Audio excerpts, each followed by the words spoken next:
I'm going to ask Nadiya about her life and how she got here, and then talk a little bit about my book and how the two do fit together, because she and I both live in England. 93% of migrants live in England.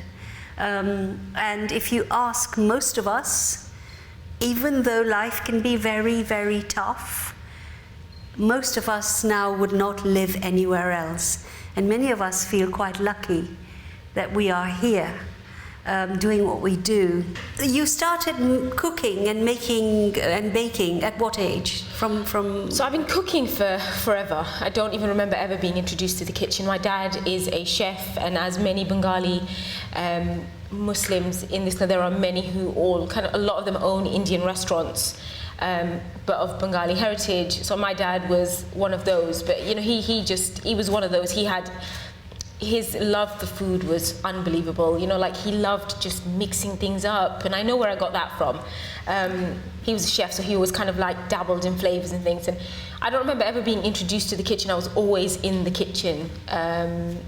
So I've been cooking forever. You know, my dad was like the one that stood above me and saying, use the knife and use it properly. Don't chop off your fingers. If you do, oh, really? Yeah. If you chop off your fingers, it's fine. You'll be all right. Just carry on, keep going. So he was the one who constantly encouraged us. But I didn't actually know how a cake came out. I didn't know how a cake was cooked. So the concept of baking wasn't ever introduced to me till I was in high school, maybe year 8, so 12. I was 12 years old, and my teacher was doing this whole eggs and flour and sugar, and then she sticks it in this oven, and I'm like, and then 20 minutes Magic. later, ping, and it's like out, and it was sorcery. Honestly, I still remember. I remember the magic. I was like, whoa, she just put eggs in there, and it came out like a cake. I remember that. I'll never forget that feeling. And for me, cake is still like that, you know. Well, she sensed your talent, didn't she? One of your teachers? Yeah, she sensed my need to never leave her alone more than anything else. She was like, Nadiya, you really have to leave me alone. This is my lunch hour. I can't tend to you at my lunch hour. But I said, look, I'll do the dishes if you let me watch you prep. So I would do her dishes from her previous class so I could watch her prep for the next one. So I think she got a good deal, because I was doing her dishes and I got to watch her. I never really physically did anything, but I watched. So although I had 3 lessons a year in home ec, I managed to watch a lot more than I thought I would know. I didn't realize I was learning at the same time, but I just wouldn't leave her alone. I was like, please, and she's like, okay, go on then. So yeah, she got a good deal. And then you married young, yeah. And I have to say, we all fancy your husband. Even at my age, I fancy your husband. I have to tell you, my ex-husband couldn't bear it that he had a wife who, you know, wanted to do things with her life. And I remember my mum saying, you were cleverer than him. Yeah. Most men don't like that.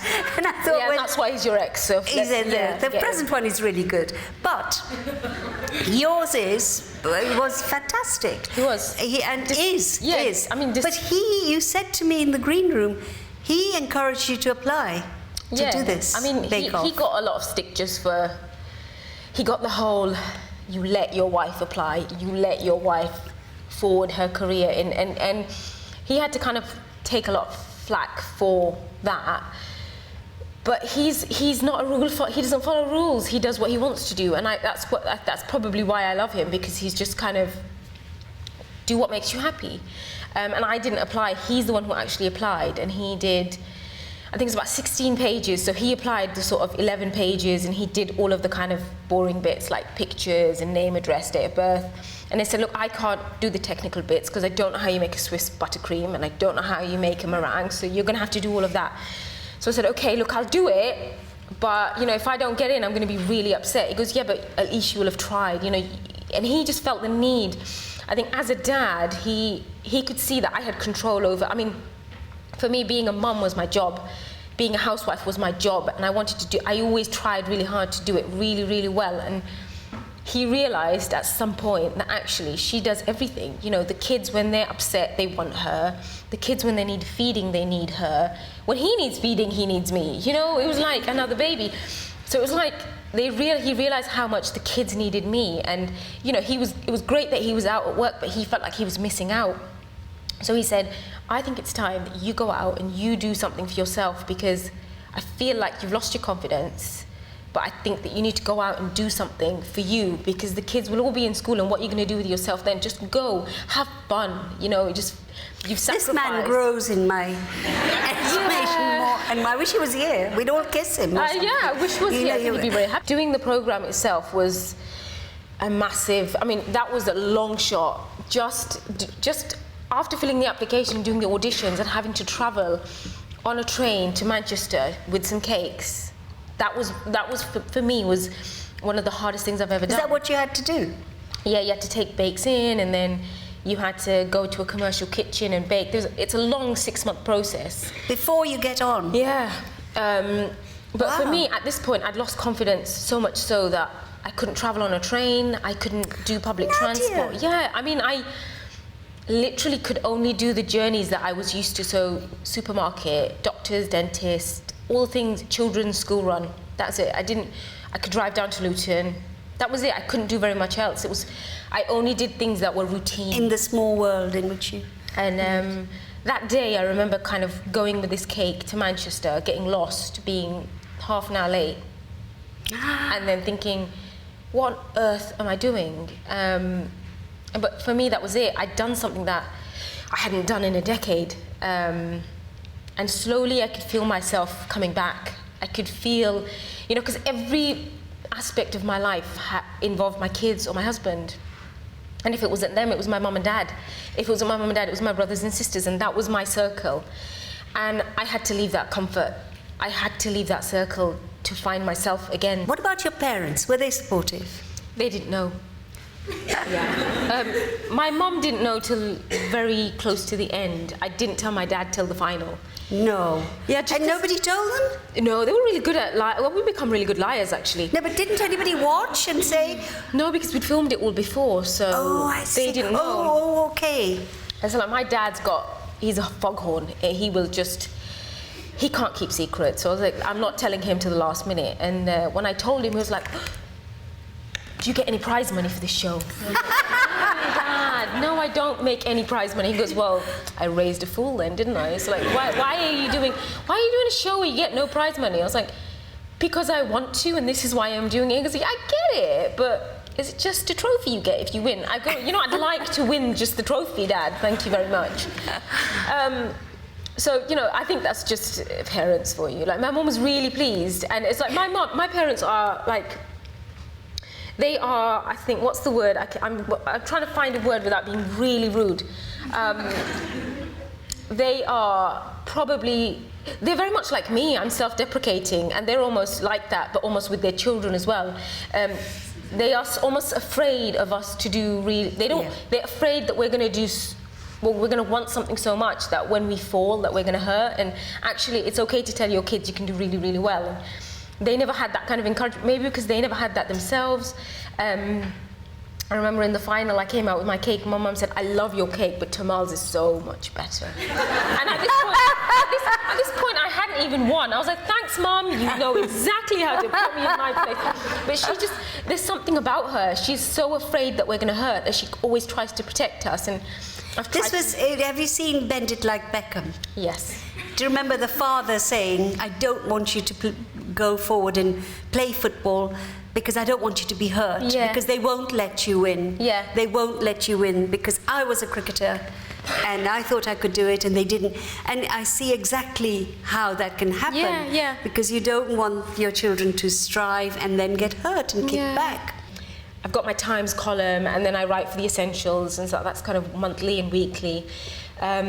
Regular on the One Show and Loose Women, which is great because it's like gossiping with your mates, and it's I love that. But at the moment, I've got my cookbook out on June 16th, which is called Nadiya's Kitchen, which is a book of all the kind of different recipes that I cook for my kids at home, and it's got like lots of. Give us an example. Of recipes? It's got like chapters. I mean, my chapters vary. Recipes, one or two. Strawberry curd tart. So, and mango and parsley pavlova. Mango and parsley pavlova. Yeah. Wow, that sounds very nice. It's slightly bold, slightly daring, but it's things that I think will work and do work. And my kids don't spit it out, so I reckon it's they're all right recipes. They're your tasters. No, they are pitifully honest with me. If they don't like something, I did give my son something to taste once, and I said, "Come on," really excited, pumped. I was like, "Come on, taste it." And he put it in his mouth and said, "Why would you do that to me?" And he thought it was like a prank. And I said, "No, that's no." And he was like, "No." I was like, "Okay, that's not going in the book." So yeah, they're honest. And then I've got a kids' cookbook out, which is Bake Me a Story, which is like a combination of modernized, kind of vamped up fairy tales, less sinister, no wicked stepmothers or men with pipes telling children, "Come follow me," and stuff like that. Nothing like that. So just like not as sinister as Grimm's fairy tales, but just more fun, more up to date, a bit more modern. But each story comes with a recipe, so children can read their story and do a recipe in the kitchen at the same time. So it takes the book out of the bedroom and into the kitchen. I wrote a column in the Daily Mail, as we've said, and I thought that what happened with you was so extraordinary. I mean, I just thought, in spite of all the difficulties people of colour have, and especially these days Muslims, caught between two terrifying forces, really, all the time, how amazing it was that you emerge as not just a winner, but as somebody everybody loves. Absolutely, you did it with great charm, and Tamal was the same, and there was a kind of extraordinary warmth both ways. Yeah.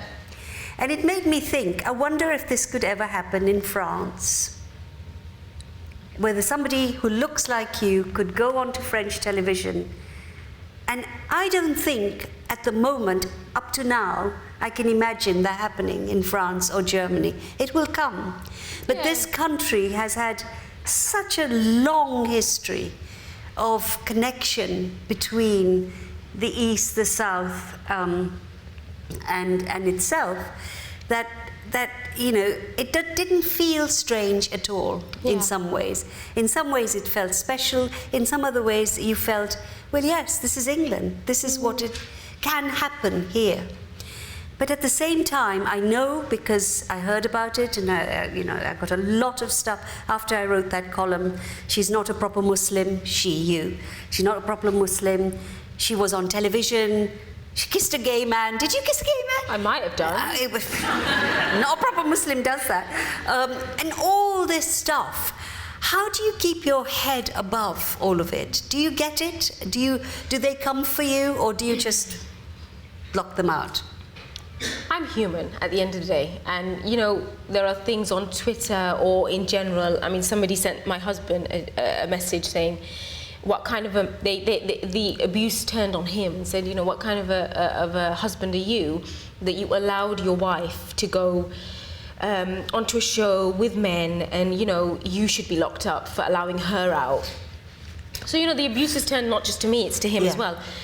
And I'm human at the end of the day, and it cuts, and it's not nice on Twitter when people say things, or in general, or a certain person named Katie Hopkins, like if they've all got negative things to say, I know at first I really struggled, because there were times when I thought, what have you done? What have you done? Why have you put yourself through this? Now you have to deal with all the negativity that comes with it. And then I kind of kick myself and say, oh, hold on a second. This has changed your life. It's changed the person you are. You should never regret that, regardless of what people say.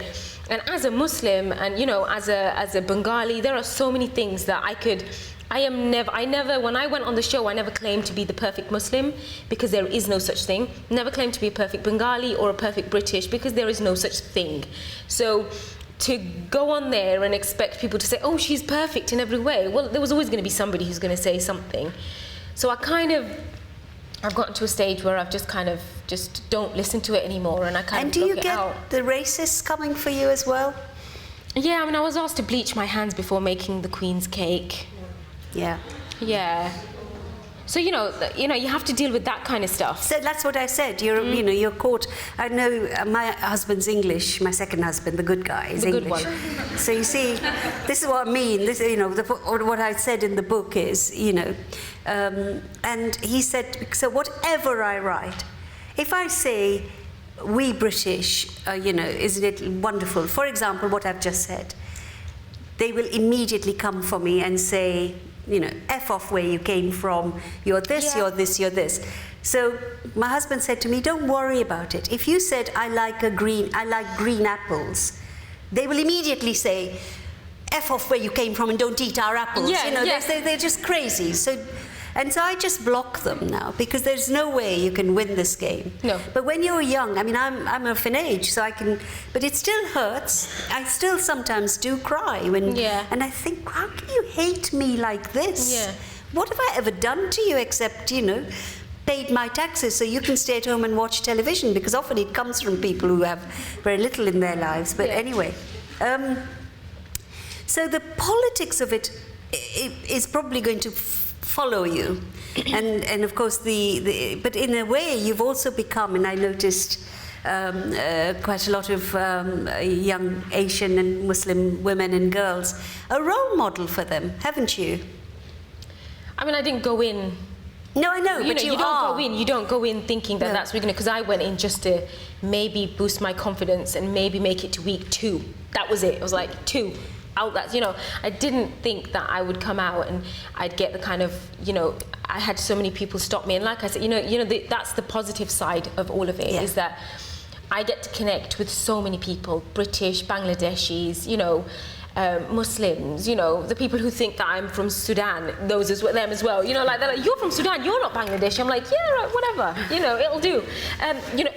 Everybody seems to have positive things to say, and they're like, they've taken something positive from my win. And, maybe that's not a big thing to some people. For me, that's enormous. When I stood there and I said those kind of like my few sentences at the end, I was a mess. But I saw that. Yeah. You made me cry. You made us all cry. Sorry, I know. No, don't be sorry. It was so touching. It was so touching. And I never watched Bake Off, which is why I mean what I mean. You have made my daughter and her friends very fat, because when Bake Off was on, they were always copying your cakes and eating it. You can't, But she said, you've got to watch, Mum, you've got to watch. I said, I'm too busy saving the world. She said, you've got to watch. There's this woman with a hijab on. You've got to watch her. And so she dragged me to the TV, and then I couldn't stop. Halfway through. So I only got into it halfway through. Yeah. And so you are a role model for so many young women. My aim is always to be like a role model for my children, and that's my biggest thing. Is like, if I can raise 3 decent children, that's what I've provided for society. Just 3 good kids who won't break the law, hopefully. Just don't go over the speed limit. Things like, just good kids. Good happy kids. And for me, I think that's what I'll provide, and I'd like to provide that. But if it's more than that, then why not? The colonial experience. Of course, we know what was wrong with it. And I grew up in the empire. Yeah. And I remember, and this is in the book, notice going up in my school. I grew up in Uganda. And notices going up in my school one day saying, no vernacular to be spoken in the playground, which meant Indian languages, and no smelly food in your lunchbox.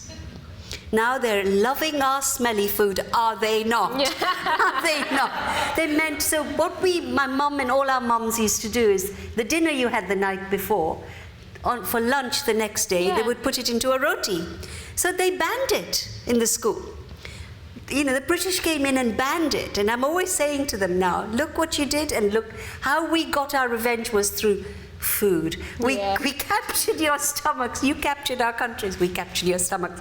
But also, in this book, the things I discovered, for example, there is a beautiful traditional mosque in Woking, which was built in 1888. Mm-hmm. It's beautiful. I don't know if anybody here has seen the Woking Mosque. And 1888. And when you look at why it was built and how it was built, there were many, many very rich, powerful white Britons, including lords in the House of Lords, who had converted to Islam. And so they backed this thing. And this mosque, and Queen Victoria backed it because she had these servants who were of Muslim origin, whom she adored, and Abdul Karim became her favorite person. And, you know, they were more close than she was even to her husband, actually. And so she backed this mosque. So when young Muslims say to me, oh, they've hated us, I've said, no. The story is always more complex than you think. Yes, there were the Crusades, yes, there was colonialism, but there was also love. And you're just the next chapter in this unending story, I think.